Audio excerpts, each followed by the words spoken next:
Hello दोस्तों, आज जो मैं आपको कहानी सुनाने जा रही हूँ, ये कहानी है जलपरियाँ खाने वाली चुड़ैल की। तो चलिए दोस्तों, देखते हैं जलपरियाँ खाने वाली चुड़ैल की कहानी। कुछ समय पहले की बात है। किसी समुंदर में जलपरियों की खूबसूरत नगरी रहा करती थी। वहाँ रहने वाली सभी जलपरियाँ एक खुशहाल जीवन जी रही थी। शाम होते ही सभी जलपरियाँ समुंदर के किनारे जाकर डांस किया करती थी और साथ ही वहाँ पर मौजूद पंछियों के साथ खेला करती थी। इसी तरह सभी जलपरियों की जिंदगी बहुत अच्छी तरह से कट रही थी। एक दिन दो छोटी जलपरियों को उनकी माँ कहती है कि सुनो मेरी प्यारी बेटियों, मुझे अभी अभी पता चला है कि हमारे समुंदर के पास वाले जंगल में यहीं पे एक चुड़ैल रहती है जो जलपरियों को खा जाती है। तुम दोनों अपना ख्याल रखना और अंधेरा फैलने से पहले घर आ जाना।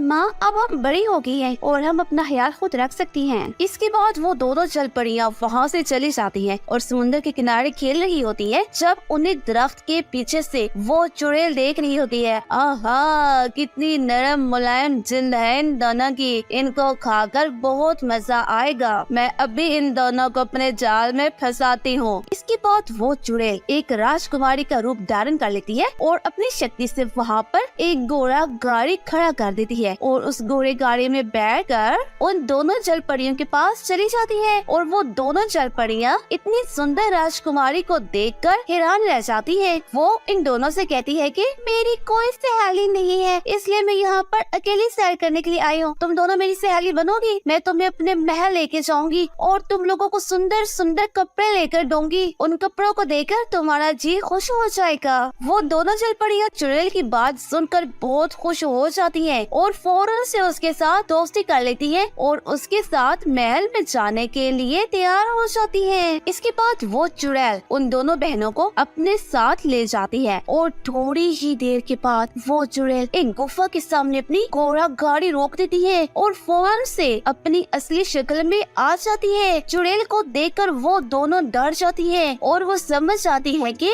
उनके साथ धोखा हुआ है। उसके बाद वो चुड़ैल उन दोनों को मार देती है और हमेशा वो चुड़ैल राजकुमारी का रूप धारण करके समुद्र के किनारे रोजाना जाती है और वहाँ आने वाली जलपरियों को अपनी मीठी मीठी बातों में फंसाकर उनसे दोस्ती कर लेती है और बाद में उनको अपनी गुफा में ले जाकर खा जाती थी। दूसरी तरफ सब जलपरियाँ परेशान हो रही होती है, हमारी जल पड़ रही नगरी में आखिर ये क्या हो रहा है। और वो सब जलपरियाँ अपनी रानी जलपरी के पास जाती है और उसके सामने ये मसला रखती है। रानी जलपरी भी ये सब सुनकर परेशान हो जाती है और वो कहती है कि आखिर ये सब क्या हो रहा है, हमारे समुंदर की जलपरियाँ कहाँ गायब हो रही है। मुझे तो ऐसे लगता है ये उसी चुड़ैल का काम है जिसके बारे में हम लोगों ने कुछ दिन पहले सुना था। अगर ऐसी बात है तो हमें किसी भी तरह करके उस चुड़ैल को पकड़ना होगा। इसके बाद रानी जलपरी अपनी जादुई मछली को समुंदर के किनारे जासूसी करने के लिए बेच देती है और चुड़ैल जब राजकुमारी का रूप धारण करके अगले दिन एक जलपरी को अपने साथ ले जाती है तो वो जादुई मछली ये सब कुछ देख रही होती है और फौरन से जाकर रानी जलपरी को बता देती है। रानी जलपरी एक बड़ी से मगरमच्छ पर सवार होकर जब समुद्र के किनारे आती है तो उसके बाद वो उस गुफा तक पहुंच जाती है और वहां पर जाकर जब वो जलपरियों के दांचे देती है तो उसे बहुत गुस्सा आ जाता है। चुड़ैल रानी परी को देखकर जोर जोर से हंसती है। हाँ हाँ हाँ हाँ, खुद मेरा शिकार बनकर आई है। अब इन जलपरियों के साथ साथ मैं तुझे भी मार खाऊंगी। लेकिन इसी वक्त रानी जलपरी अपनी जादुई शक्ति से चुड़ैल के गले में एक मोटी रस्सी पहना देती है और उसे घसीटते हुए बाहर एक पेड़ के पास ले जाती है। तो उन्हें बड़ी बेरहमी से मेरी जलपरियों का शिकार किया है, उन्हें मौत के घाट उतारा है, अब मैं तुम पर रहम नहीं कर सकती। इसके बाद रानी जलपरी उस चुड़ैल को फांसी दे देती है और चुड़ैल फिर तड़प तड़प कर मर जाती है। इसके बाद रानी जलपरी इस चुड़ैल की लाश को चील कौवों के सामने फेंक देती है। वो सभी चील कौवे इसकी लाश से दावत उड़ाते हैं और देखते ही देखते उसकी लाश वहाँ से गायब हो जाती है। इसके बाद सभी जल परियां फिर से सुकून से